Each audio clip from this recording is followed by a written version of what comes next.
नमस्ते। आज मैं आपको बताऊंगी अक्टूबर 2019 में कैसे हमने चारधाम यात्रा 9 डेज़ में कंप्लीट की और इस दौरान हमने कौन-कौन सी जगह यात्रा में कवर की और यात्रा के दौरान और भी कौन-कौन सी जगह हम कवर कर सकते थे। डे 1 हमने अपनी जर्नी स्टार्ट करी देहरादून से। देहरादून से हम जाएंगे जानकी चट्टी। देहरादून से जानकी चट्टी की डिस्टेंस है 170 किलोमीटर, जो अराउंड 6 आवर्स में कवर हो जाती है। उत्तराखंड की चारधाम यात्रा को छोटा चारधाम यात्रा भी कहते हैं। चारधाम यात्रा स्टार्ट की जाती है यमुनोत्री धाम से, फिर गंगोत्री धाम, केदारनाथ, फिर बद्रीनाथ। जानकी चट्टी से यमुनोत्री धाम के लिए पैदल यात्रा करनी होती है, जो करीब 6 किलोमीटर के अराउंड है।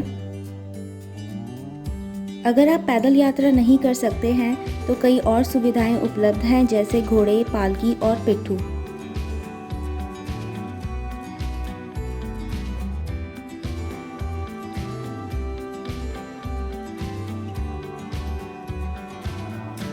हम शाम 4 बजे जानकी चट्टी पहुँचे और हमने यमुनोत्री धाम के लिए पैदल यात्रा शुरू की। 7 बजे आरती के टाइम हम यमुनोत्री धाम पहुँच गए थे और हमने वहाँ दर्शन किए और रूम का पता करा। रूम हमें इजीली मिल गया था 3 बेड का।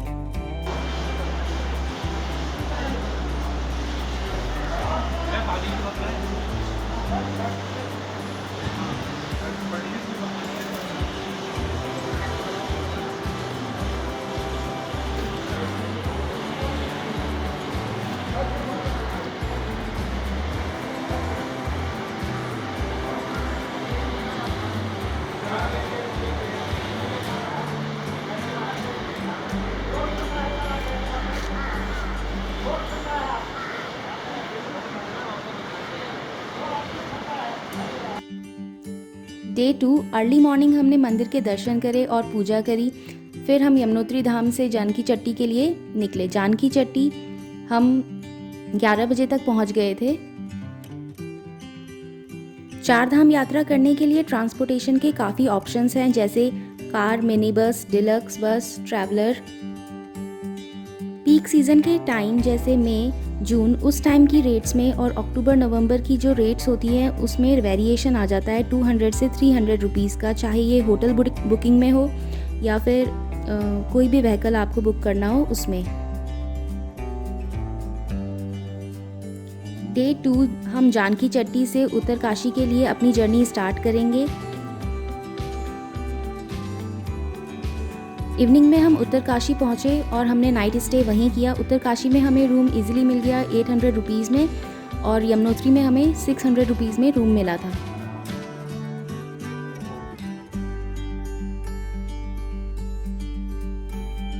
उत्तरकाशी में हमने प्रसिद्ध काशी विश्वनाथ मंदिर के दर्शन करे।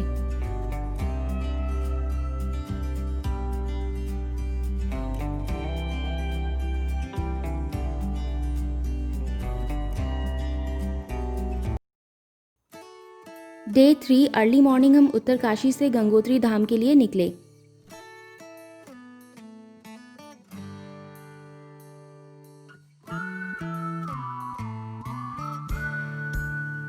रास्ते में आप कल्प केदार मंदिर के दर्शन करके अपनी यात्रा कंटिन्यू करें।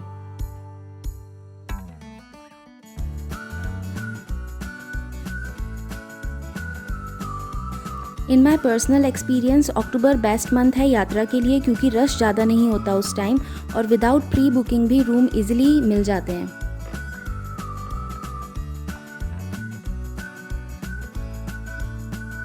गंगोत्री में जहां गाड़ियों की पार्किंग होती है वहां से आपको करीब 1 या 1.5 किलोमीटर तक पैदल जाना पड़ता है।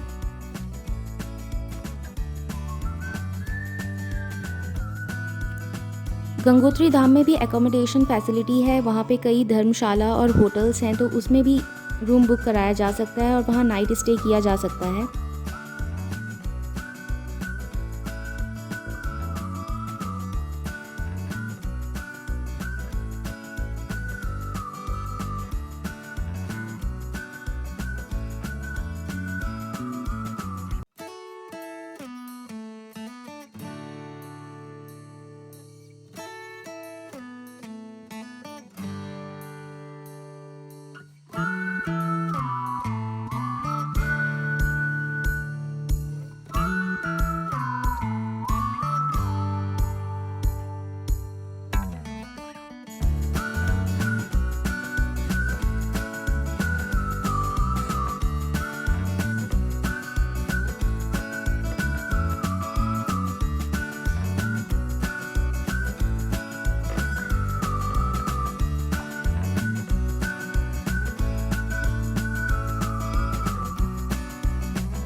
अब हम गंगोत्री से वापस उत्तरकाशी जाएंगे और वहीं नाइट स्टे करेंगे। अक्टूबर मंथ में आपको इस रास्ते में कई जगह सेब के पेड़ दिखाई देंगे और इस पूरे एरिया में सेब के बाग हैं जो बहुत ही सुंदर लगते हैं।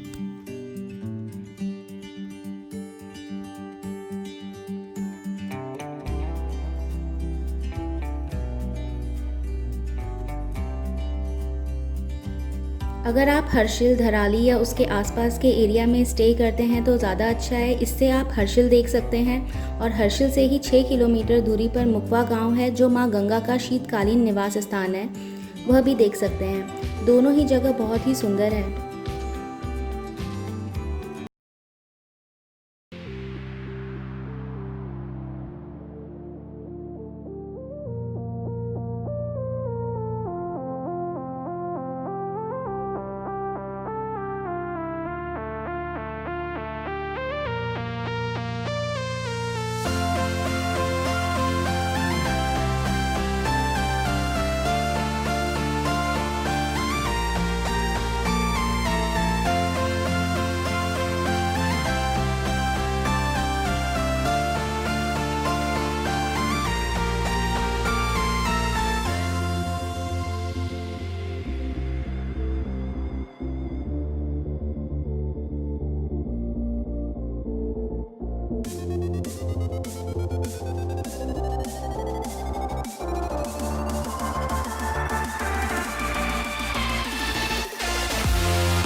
डे 4 आज हम उत्तरकाशी से सोनप्रयाग जाएंगे और वहीं नाइट स्टे करेंगे। सोनप्रयाग में हमें इजीली 800 रुपीज़ में रूम मिल गया था।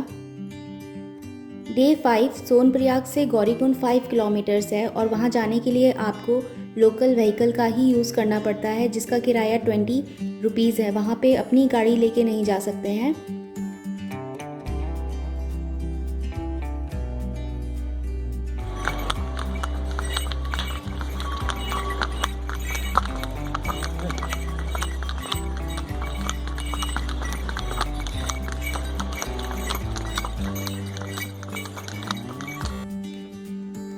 गौरीकुंड में तप्तकुंड भी है। गौरीकुंड से केदारनाथ 16 किलोमीटर्स है। यह यात्रा पैदल करनी पड़ती है। अगर आप चाहें तो घोड़े, पिट्ठू या पालकी का यूज़ भी कर सकते हैं।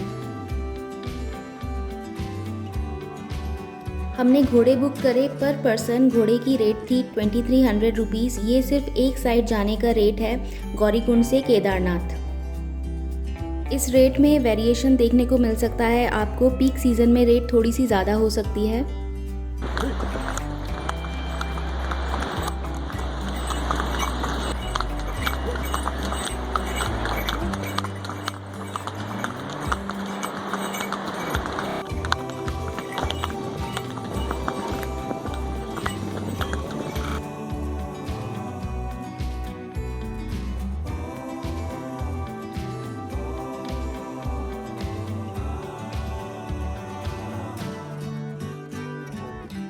हमने चढ़ाई के लिए घोड़े बुक करे और नीचे हम पैदल ही आ गए थे। घोड़े केदारनाथ मंदिर से 2.5 किलोमीटर पहले उतार देते हैं। वहाँ से सभी को पैदल जाना पड़ता है।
अगर किसी को ब्रीदिंग में प्रॉब्लम है तो वो जब केदारनाथ धाम जाएं तो अपने ये ब्रीदिंग में हेल्प करने वाले आइटम्स अपने साथ लेके जाएं, क्योंकि वहाँ पे हाई एल्टीट्यूड हो जाता है अचानक से, तो थोड़ा सा प्रॉब्लम आ जाती है लोगों को। बट थोड़ी देर बाद बॉडी एडजस्ट होने लगती है वहाँ की क्लाइमेटिक कंडीशन के अकॉर्डिंग।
केदारनाथ धाम से हम पैदल गौरीकुंड आए।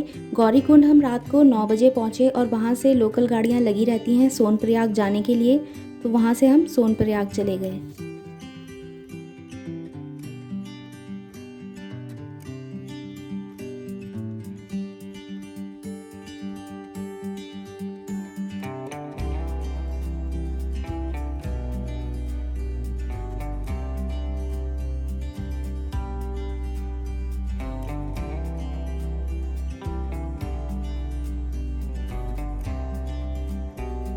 डे 6 हमने ज़्यादा ट्रैवलिंग नहीं करी। हम सोनप्रयाग से त्रियुगी नारायण टेम्पल गए और वहाँ से मंदिर के दर्शन करके वापस सोनप्रयाग आ गए और वहीं स्टे किया।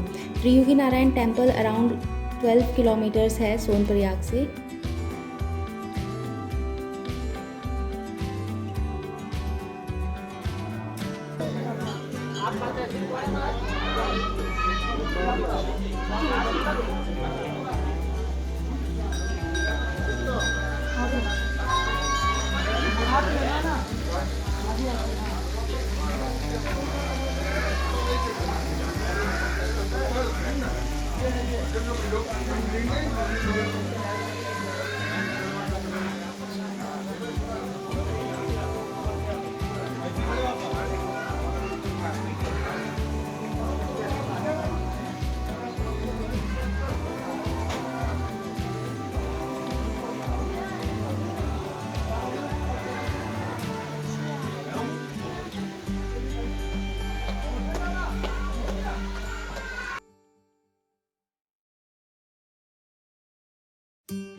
चारधाम यात्रा सिर्फ 6 मंथ के लिए ओपन होती है। अगर आप टैक्सी बुक करते हो जैसे जेस्ट या स्विफ्ट डिज़ायर तो इनकी मिनिमम स्टार्टिंग रेट है 3000 रुपीज़ पर डे। अगर इनोवा बुक करते हैं तो इसकी मिनिमम स्टार्टिंग रेट है 4000 रुपीज़ पर डे और ये रेट्स हैं अक्टूबर मंथ की इन 2019। पीक सीज़न की कार बुकिंग रेट्स में आप 500 रुपीज़ और ऐड कर लीजिए। मिनी बस, डिलक्स, इन बसेस के अपने अलग ट्रैवल पैकेजेस होते हैं। वो डिपेंड करता है कितनी फैसिलिटी वो प्रोवाइड कर रहे हैं उस पे।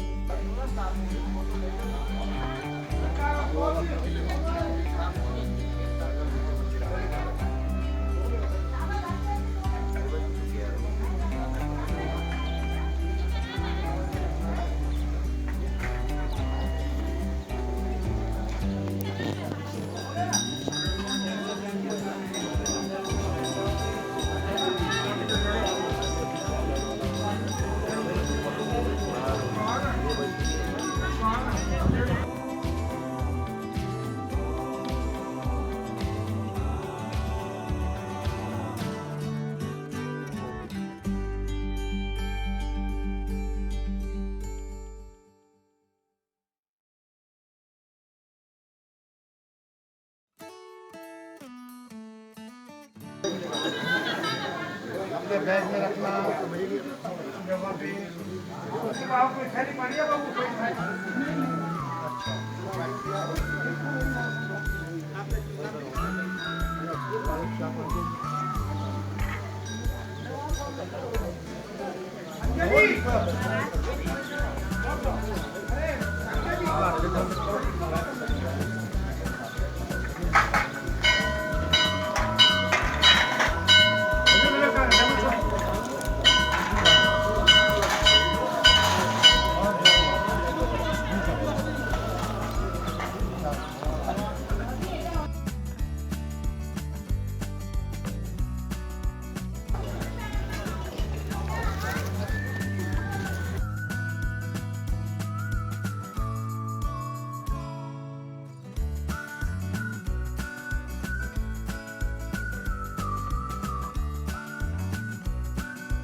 डे 7 आज हम सोनप्रयाग से जोशीमठ जाएंगे और नाइट स्टे वहीं करेंगे। जोशीमठ में आप श्री नरसिंह मंदिर के दर्शन कर सकते हैं।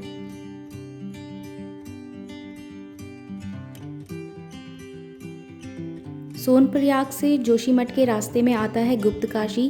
गुप्तकाशी में हमने अर्धनारीश्वर मंदिर के दर्शन करे और अपनी आगे की यात्रा कंटिन्यू करी।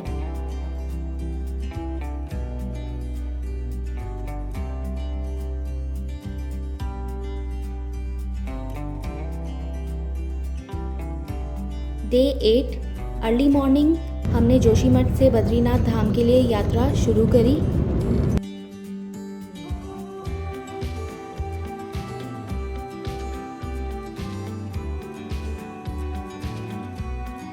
रास्ते में हमने हनुमान चट्टी में हनुमान जी के मंदिर के दर्शन किए।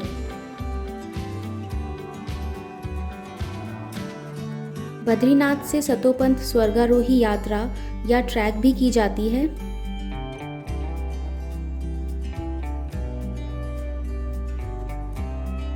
इन my personal experience October best month है यात्रा के लिए, क्योंकि रश ज़्यादा नहीं होता उस टाइम और विदाउट प्री बुकिंग भी रूम इजीली मिल जाते हैं।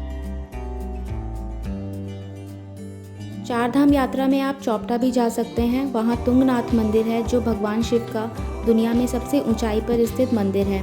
वहीं से चंद्रशिला की डिस्टेंस 1 किलोमीटर है।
बद्रीनाथ धाम से हम माना विलेज गए। माना विलेज की दूरी बद्रीनाथ से 3 किलोमीटर्स है।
हम आज ही बद्रीनाथ से श्रीनगर जाएंगे और नाइट स्टे वहीं करेंगे। रास्ते में आप माँ धारी देवी के मंदिर के भी दर्शन कर सकते हैं जो श्रीनगर से थोड़ा पहले आता है।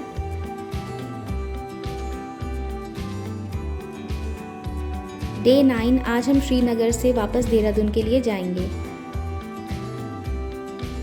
इस तरह से हमने चारधाम यात्रा 9 डेज़ में कंप्लीट करी और उसके आसपास जो जगह थी उन्हें भी हमने कवर करा।